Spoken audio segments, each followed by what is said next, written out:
Bab ke-95. Kamu puas hari ini, Hani? Alex menoleh pada Ranti yang tersenyum tiada berhenti sedari tadi mereka meninggalkan rumah Ihsan dan Layle. Iya, Mas.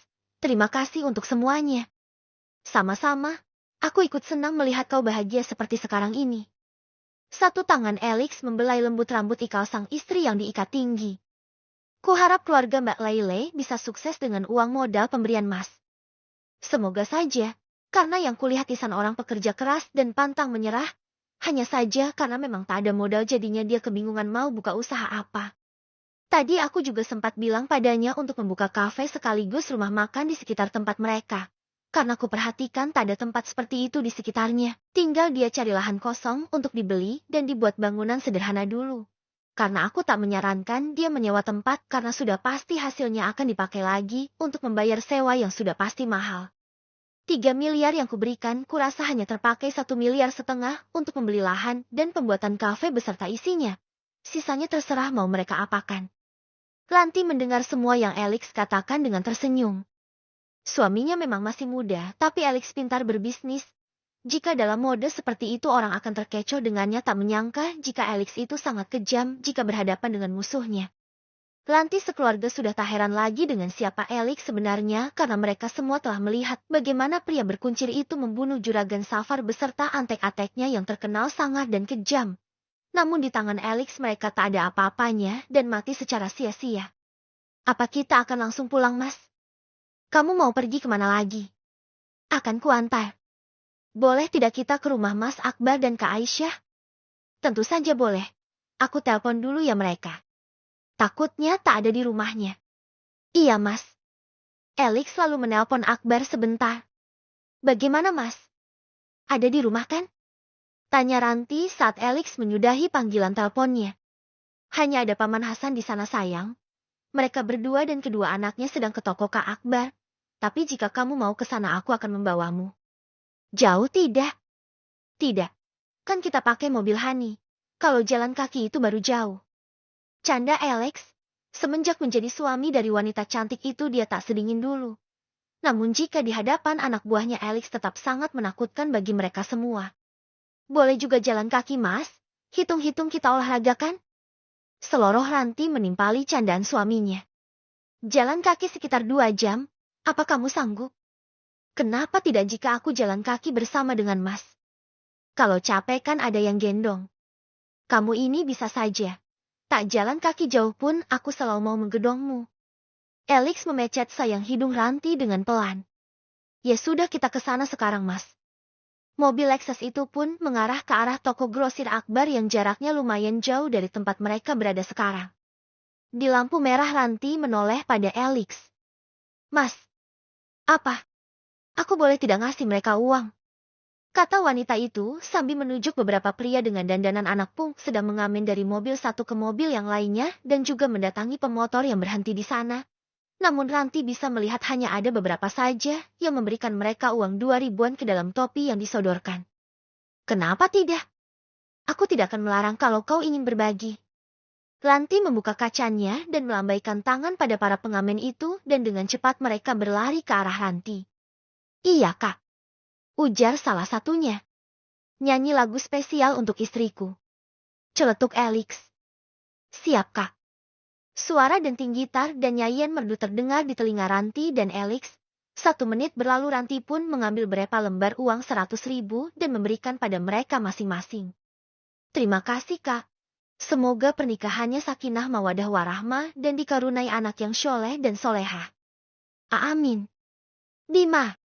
Umi Tika berteriak kencang memanggil putranya yang tak sengaja bertemu dengannya di salah satu toko di dalam kota tersebut.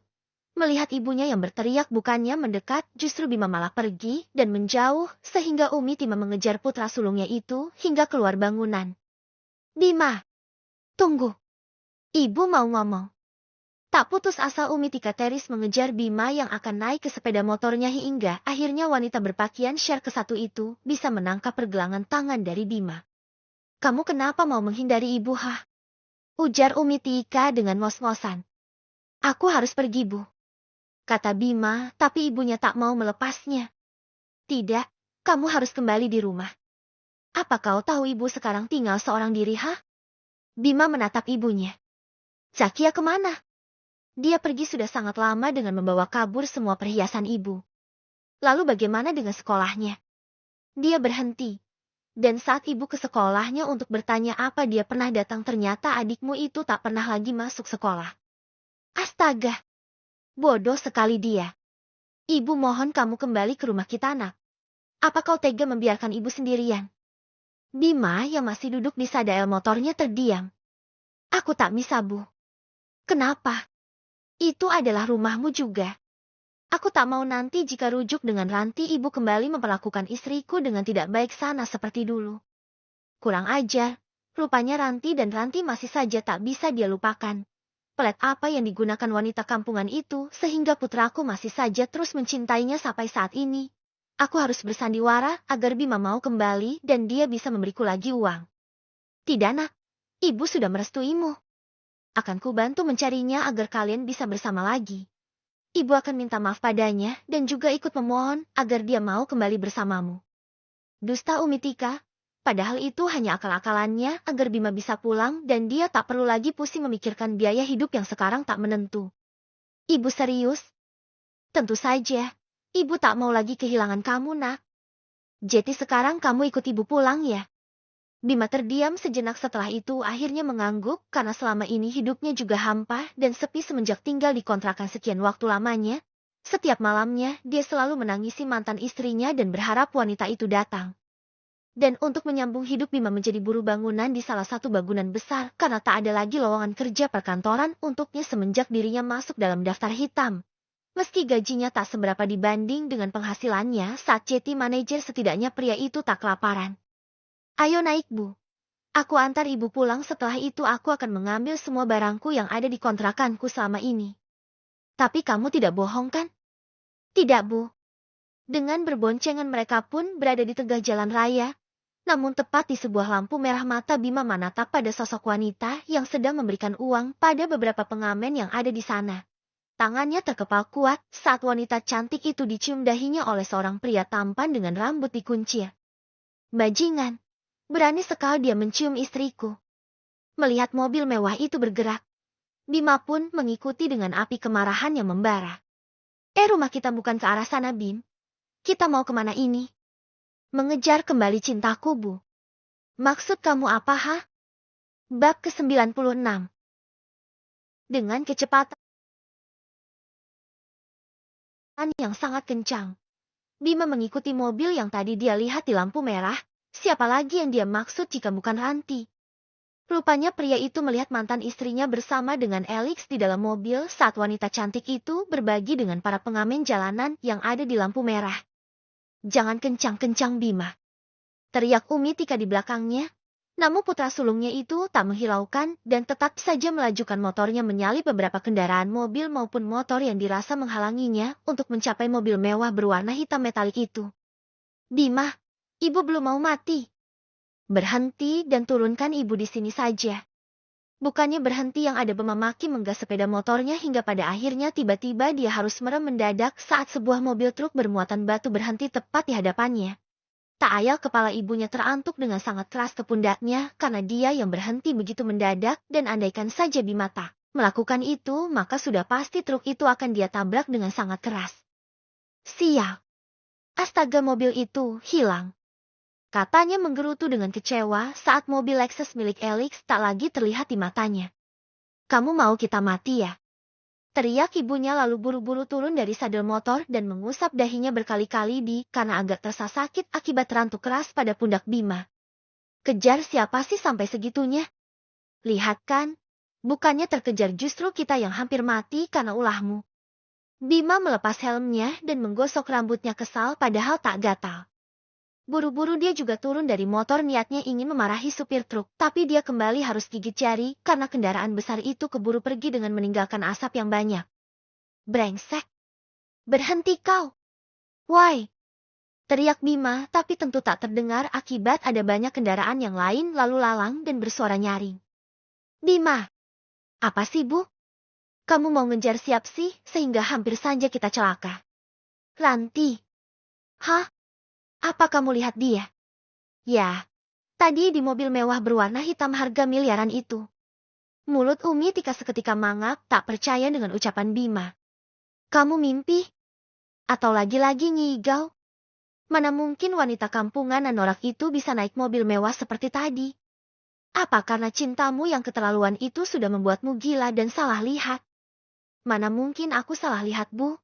Jelas-jelas aku melihatnya di sana bersama dengan seorang pria. Pria katamu? Kalau begitu bisa Jeti memang Ranti, tapi ku yakin dia pasti ada di sana karena jual diri dan melakukan itu semua demi uang. Tapi kok bisa ya ada pria kaya yang mau padanya? Secara Ranti kan kampungan dan miskin. Kata Umi Tika dengan bergidik jijik. Sudahlah Bu, kita pulang ke rumah saja karena aku sudah kehilangan jejak mereka. Percuma dikejar juga tak bisa lagi kutemukan. Kesal Bima. Itu lebih baik. Kamu mau kemana nak? Tanya Ibu Eka pada putri bungsunya. Ke rumah Kak Ranti, Bu. Jawab Rabia santai. Siang itu adik Ranti itu terlihat semakin cantik dengan gamis coklat motif kembang dan hijan warna coklat juga. Mau ngapain ke sana nak? Ya hanya jalan-jalan. Apa kakakmu ada di rumah? Apa tidak sebaiknya kamu telepon dulu dan menanyakan apa dia ada di rumahnya? Sudah pasti ada, Bu. Mau kemana lagi jika dia tak ada di rumahnya? Bukannya ibu tahu kalau suaminya itu tak akan mengizinkan istri tercintanya ke mana-mana. Kau mau jalan kaki saja? Iya, Bu. Masa mau pakai sepeda listrik sedangkan jaraknya cukup dekat? Hanya beberapa ratus kilometer dari sini kan?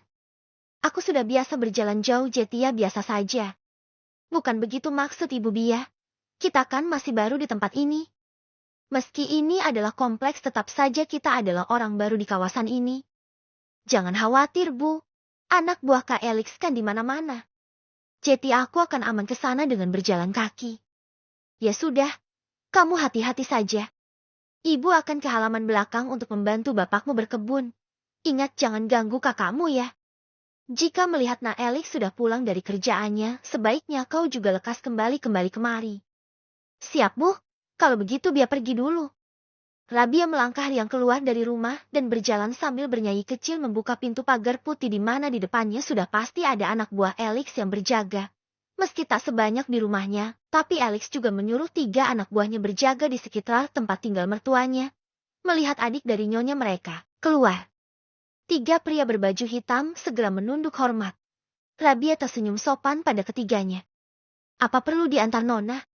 Ujar salah satunya. Tidak usah paman. Aku hanya mau ke rumah Kak Elix.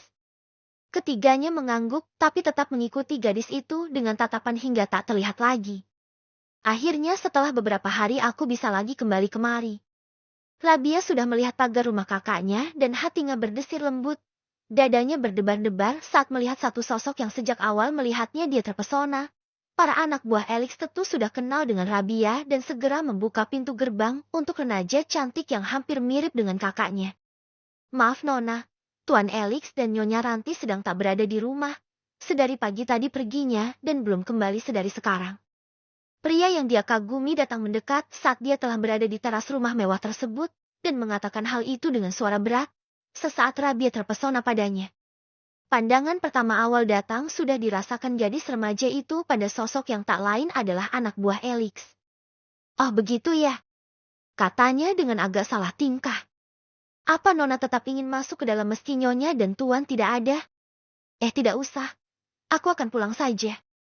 Rabia salah tingkah pada pria yang tentu umurnya sangat jauh di atasnya. Karena grogi refleks saat berjalan mundur tak sengaja kakinya menginjak ujung bajunya sendiri sehingga gadis remaja itu terjatuh ke belakang. Ah! Teriaknya. Rabia yang terpejam Jeti terdiam saat merasa berada dalam pelukan hangat seseorang dan begitu membuka mata dia terkejut setengah mati kala matanya dan pria yang kagumi bertemu dalam jarak yang hanya berjarak sekian centi saja. Maaf Nona, lain kali hati-hati. Dia dilepaskan setelah posisi Rabia telah berdiri dengan baik.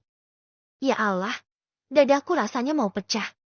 Dia begitu tampan dan mempesona.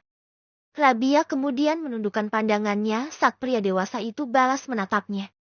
Apa Nona akan pulang? Jika iya biar saya yang mengantar. Bagaimana gadis remaja itu tak klepek-klepek saat mendengar akan diantar pulang? Iya. Padahal tadi anak buah Elix yang berjaga di rumahnya dia tolak, tapi setelah pria itu yang menawarkan Rabia langsung mengiyakan. Aku jatuh cinta pada dia. Apakah salah dengan perasaanku ini? Aku menyukainya. Bisiknya dalam hati berbunga-bunga saat mereka berjalan secara bersisian keluar dari halaman rumah Ranti. Tiba-tiba salah satu anak buah Elix yang lain berteriak pada temannya. Randi, ponselmu bunyi. Sepertinya itu dari istrimu. Hah? Apa? Istri?